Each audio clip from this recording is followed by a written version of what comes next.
Candlestick charts provide the most useful price chart readings because they reveal more than other types of chart. Candlesticks expose traders' emotions and opinions about the market situation. Again, don't rely on them too heavily. Only use them sparingly to confirm an already deciphered situation.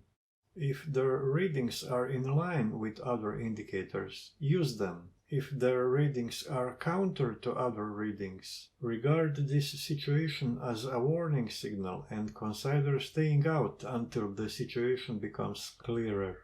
Their usefulness is best demonstrated during price turning points, when you may use them to spot possible price reversals.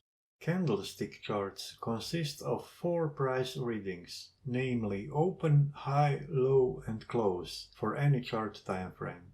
If a candlestick body is red, the close price was lower than the opening price, and vice versa for a green or blue candle body. There are many candlestick formation patterns, and you can easily learn about all of them on the internet.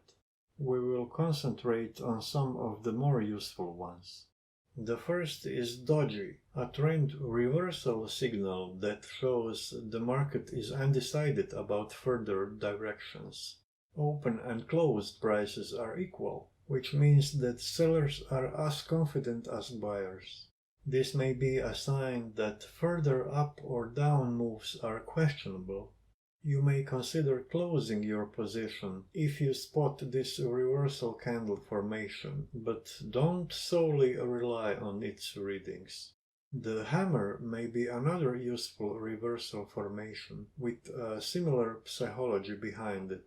On an up move, sellers start to be as confident as buyers, which creates the hammer shape. The same reading is valid for a down move. The spinning top is a candlestick with a similar hint that the market may be undecided about its next move. I think that this may be all you need.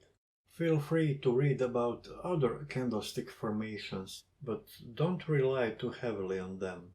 Remember, only use indicators that are massively in use, which ensures that the majority of traders will see a similar situation and act in a similar way.